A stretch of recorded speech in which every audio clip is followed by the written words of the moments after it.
Hello friends, welcome to SSC coaching centre. दोस्तों, आज के वीडियो में हम बात करेंगे नंबर सिस्टम चैप्टर से क्वेश्चन लिए गए हैं उनकी।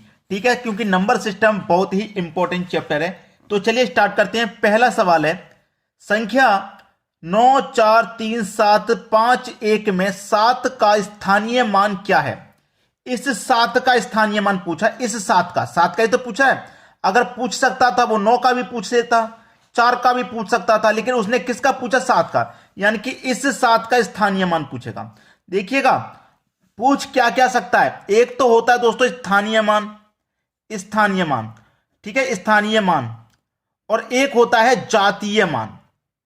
एक स्थानीय मान होता है और एक जातीय मान होता है। उसने पूछा स्थानीय मान, स्थानीय मान पूछा है ना। किसका पूछा है? 7 का। तो आप पीछे से चलेंगे, 7 पे आ जाएंगे, 7 को लिख लेना है। और इस 7 के बाद जितनी संख्या होंगी उतने जीरो ले लो। आप दो संख्या ना, तो 2 जीरो ले लो। 7 के बाद में 2 संख्या, 2 जीरो ले लो। ये आपका स्थानीय मान हो गया। डी ऑप्शन बिल्कुल से। अगर वो 7 की जगह पे 9 का स्थानीय मान पूछता, इस 9 का, तो हम 9 ले लेते और 9 के बाद जितनी संख्या उतने जीरो। 1 2 3 4 5 संख्या है तो 5 जीरो ले लेते हम। 5 का स्थानीय मान पूछता तो 5 लिखते और 5 के बाद एक संख्या तो 1 जीरो। उम्मीद करता हूं स्थानीय मान आप आसानी से कर लोगे अब। लेकिन जातीय मान क्या होता है? जातीय मान होता है, उसने पूछ लेता कि 1 का जातीय मान 1 होगा। अगर वो कह देता 3 का जातीय मान तो वही संख्या जातीय मान है। अगर वो कह दे 5 का जातीय मान तो 5 ही उसका जातीय मान है। अगर वो कह दे 9 का जातीय मान तो 9 ही उसका जातीय मान है। जिस किसी भी संख्या का वो जातीय मान कह दे, वो संख्या ही जातीय मान है, वही आंसर है। ठीक है। और स्थानीय मान में जिस संख्या का पूछे उस संख्या को लिख लो और उसके बाद में जितनी संख्या है उतने जीरो कर दो, आंसर आ गया। चलिए अब देखते हैं अगला सवाल। अगला सवाल है 8 9 6 7 4 3 में अंक 6 के स्थानीय मान तथा जातीय मान का अंतर कितना है। स्थानीय मान और जातीय मान। 6 का स्थानीय मान निकालिए। 6 कहां पे आपका? ये रहा 6। और 6 के बाद जितनी संख्या होंगी उतने जीरो ले लेंगे। 3 संख्या तो 3 जीरो ले लिए। ठीक है, ये हो गया मेरा दोस्तों क्या? स्थानीय मान। यही बताया था मैंने। और जातीय मान भी मैंने बताया। वो कह रहा 6 का स्थानीय मान तथा जातीय मान। तो 6 का जातीय मान क्या हो जाएगा? 6 ही हो जाएगा।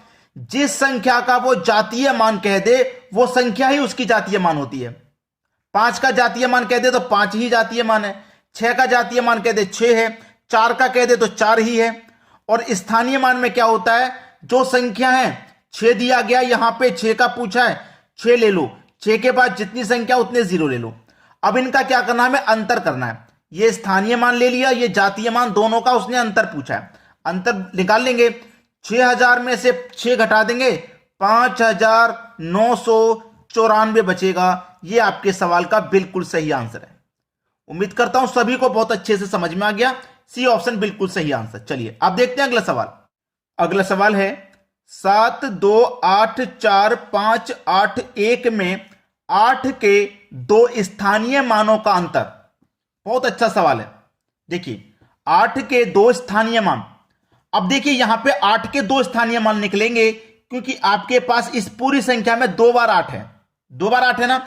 एक तो 8 ये रहा आपके पास, तो 8 ले लिया। 8 के बाद एक संख्या है तो 1 जीरो। एक तो स्थानीय मान ये हो गया। और एक आपके पास 8 ये रहा आपके पास एक 8। और इसके बाद में कितनी संख्या है उतने जीरो ले लो। 1 2 3 4 संख्या है तो 4 जीरो ले लो। तो एक स्थानीय मान आ गया मेरा ये पहला। 8 के बाद 4 जीरो। दूसरा स्थानीय मान आ गया 8 के बाद 1 जीरो। इन दोनों का उसने अंतर पूछा है। ठीक है ना। तो इसमें से इसको घटा दो। चलिए आसानी से घटाते हैं। 1 2 3 4 जीरो तो ये रहे। और 80 मेरा माइनस कर देना इसमें से। चलिए, 0 में से 0 जाएगा 0। 10 में से 8 जाएगा 2 बचेगा। यहां कितना बचा भाई? 9। यहां भी बचा 9। यहां 7। 7 9 9 2 0। 7 9 9 2 0। यानी कि सी ऑप्शन बिल्कुल सही जवाब है। तो अगर 2 संख्या भी दे दे तो 2 का स्थानीय मान भी आप आपस में निकाल लो। और फिर अंतर पूछा तो अंतर कर दो। जोड़ने को भी दे सकता है। जोड़ने को दे देगा तो आप प्लस कर लेंगे। अंतर दे रहा तो अंतर कर लो। चलिए अब देखते हैं अगला सवाल। अगला सवाल है, किसी संख्या को 357 से भाग देने पर 39 शेष बचते हैं। इसी संख्या को 17 से भाग देने पर शेषफल क्या होगा। ऐसे क्वेश्चन में 3 संख्या होती है। पहली संख्या 357, दूसरी संख्या है 39, तीसरी संख्या है 17। पूछ रहा है 17 से भाग देने पर शेषफल क्या होगा। तो 17 से भाग देने पर 17 से हम किस संख्या में भाग देंगे, तीसरी संख्या से भाग देते हैं दूसरी संख्या में, याद रखना। यानी कि 39 में हम भाग देंगे 17 से, तो 17 दुने का 34 कट गया, 39 में से 34 कट गया, शेष कितना बचा, 5 शेष बचा। यही सही जवाब हो जाएगा सी ऑप्शन। तो अब तो आसानी से बन जाएगा इस तरीके का सवाल। चलिए अब देखते हैं अगला सवाल। अगला प्रश्न है, एक संख्या को 5 से भाग देने पर 3 शेष बचते हैं, इस संख्या के वर्ग को 5 से भाग देने पर शेषफल क्या होगा। देखिए पहली संख्या 5, दूसरी संख्या 3, तीसरी संख्या 5, यानी कि 5 से भाग देने पर शेषफल क्या होगा। मैंने आपको बताया कि यहां पे तीसरी संख्या से भाग देते हैं दूसरी संख्या में, यही तो बताया। दूसरी संख्या आपकी 3 है, इसमें भाग देना 5 से, भाग जाएगा नहीं, लेकिन पूरा प्रश्न को पढ़ेंगे तो भाग चला जाएगा, क्योंकि पूरा प्रश्न है 3 शेष बचते हैं, इस संख्या के वर्ग को 5 से भाग करना है, संख्या के वर्ग को करना है 5 से भाग। इसका मतलब 3 का वर्ग 9 हो जाएगा, 5 से भाग कर दो, 5 एकम 5 कट जाएगा, 4 शेष बच जाएगा। यह सवाल का सही जवाब हो जाएगा 4, डी ऑप्शन बिल्कुल सही आंसर। चलिए अब देखते हैं अगला प्रश्न। अगला सवाल है आपका बहुत अच्छा सवाल, इनमें से कौन सा सही है। सही कौन सा है भाई, 4 ऑप्शन में से सही कौन सा है। माइनस का 16, माइनस का 15, माइनस का 16, माइनस का 15। देखिए जिस तरफ ये एरो होता है, जिस तरफ ये एरो का निशान होता है, वो संख्या छोटी होती है, याद रखना, वो संख्या छोटी होती है जिस तरफ एरो का निशान होता है। ठीक है, तो 16 से 15 छोटा है, बिल्कुल सही। लेकिन ये भी माइनस में है और ये भी माइनस में है, माइनस को मत भूलिएगा, माइनस को मत भूलिएगा। अब जैसे कि मान के चलो आप यहां पे एक है ना, एक बाद में है, पहले 0, चलिए पहले 0 से आप बढ़ेंगे 1 की तरफ, +1, फिर +2, आप इधर से चलेंगे तो -1 और फिर -2, इस तरीके से तो आएगा। तो -1 छोटा कि -2 छोटा, -2 छोटा या -1 छोटा, बताइए, बता पाओगे। -1 छोटा है, -1 छोटा है या -2 छोटा है, बता पाओगे। बी ऑप्शन में चेक करिए, -16, -20, जिस तरफ नॉक होती है वो संख्या छोटी होती है, पहले ही बता दे रहा हूं मैं, जिस तरफ नॉक होती है वो संख्या छोटी होती है। लेकिन आप हमेशा ध्यान रखना कि जितना माइनस में बढ़ोगे आगे की तरफ, वो संख्या छोटी होती चली जाएंगी। यानी कि सबसे छोटा 1 नहीं है, 1 से छोटा 2 है, और आगे बढ़ जाओगे 3 तो 2 से भी छोटा 3 हो जाएंगे, और आगे बढ़ जाओगे 4, यानी कि 3 से भी छोटा 4। जितना आगे बढ़ते जाओगे वो संख्या उतनी छोटी होती चली जाएगी। समझ में आ गया ना। चलिए अब यहां पे चेक कर लो आप, -16 छोटा हुआ 15 से, जैसे 2 से 3 छोटा है ना माइनस में, ऐसे ही 15 से 16 छोटा है, लेकिन यहां तो 15 को छोटा दिखा रहा है, तो यह गलत हो गया, यह सही नहीं है। इसको भी देखिए, -20 छोटा है, -16 से -20 छोटा होगा, लेकिन इसको 16 को छोटा दिखाया जा रहा है यहां पे, तो यह भी गलत। -16 और ये 1, यानी कि ये +1 है, तो ये तो हो ही नहीं सकता भाई, +1 छोटा हो जाएगा, माइनस से नहीं होगा। यहां देखिए, यहां -16 को छोटा दिखाई जा रहा है 3 से, 16 छोटा है, 16 छोटा है कि नहीं, क्योंकि आप जितना आगे बढ़ते जाओगे संख्या उतनी छोटी होती चली जाएगी। तो -3 बड़ा हुआ और -16 छोटा, जैसे -1 बड़ा हुआ, -2 छोटा, तो जो संख्या माइनस में बड़ी होगी वो छोटी होगी। ठीक है, समझ गए ना। तो ये बिल्कुल सही जवाब है। चलिए अब देखते हैं अगला प्रश्न। अगला सवाल, किसी संख्या में किस अंक स्थानीय तथा जातीय मान समान होता है। बहुत अच्छा सवाल है भाई। किसी संख्या में किस अंक स्थानीय तथा जातीय मान समान होता है, बहुत अच्छा सवाल। शून्य का, इकाई अंक का, ए और बी दोनों का, या ए बी में से कोई नहीं। बहुत अच्छा सवाल है।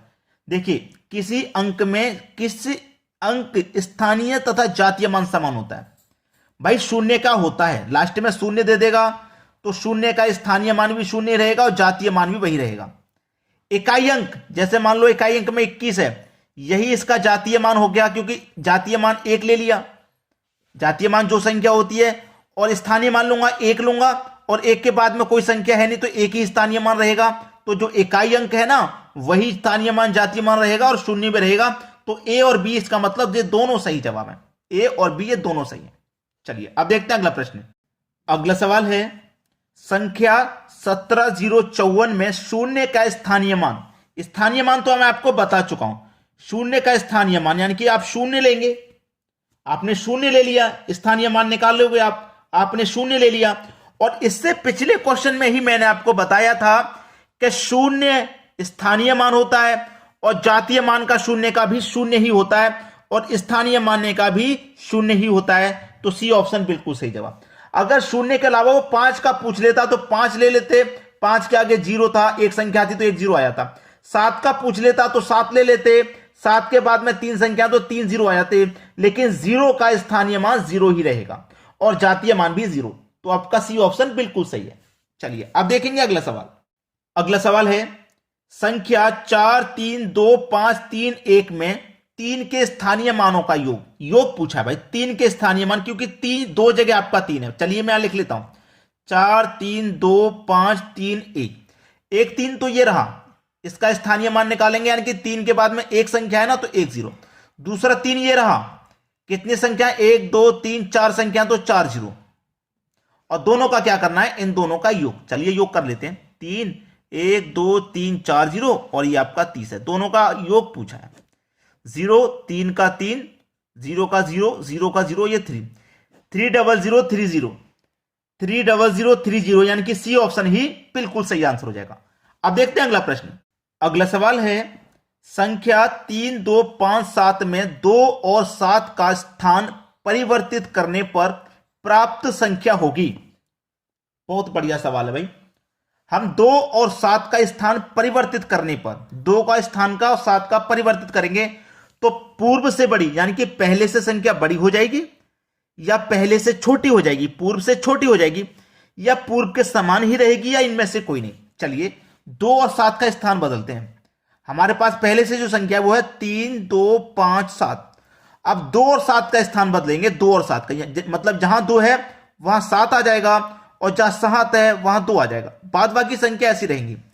तो ये आपका 3257 है और ये 3752 है, यानी कि बड़ी हो रही है संख्या। पहले से संख्या बड़ी हो रही है तो पूर्व से बड़ी हो रही है ना, पहले से बड़ी पूर्व से बड़ी। तो हमारा पहला ऑप्शन सही जवाब है। चलिए अब देखते हैं अगला सवाल। अगला प्रश्न है 100,000 बराबर है। 100,000 कितने के बराबर होता है भाई? 100,000 कितने के बराबर होता है? 10,000 के, 1 लाख के, 10 लाख के या 1 करोड़ के? 100,000 100,000 का मतलब बहुत सारे बच्चों के लिए आसान है ये सवाल। 100,000 1 लाख होता है। आजकल के बच्चों को सभी को इतना मालूम होगा कि 100,000 1 लाख होता है, लेकिन अभी आगे जो मैं क्वेश्चन पूछने वाला हूं उनका बताइएगा क्या होता है। ठीक है, चलिए अब देखते हैं अगला प्रश्न। अगला सवाल है सम अभाज्य संख्या है। संख्या सम भी होनी चाहिए और अभाज्य भी होनी चाहिए। तो 0 अभाज्य तो है नहीं, 1 भी अभाज्य नहीं है, लेकिन 2 आपकी अभाज्य संख्या होती है। सबसे छोटी अभाज्य संख्या आपकी 2 होती है और ये एक सम संख्या भी है। ये सम भी है और अभाज्य भी है।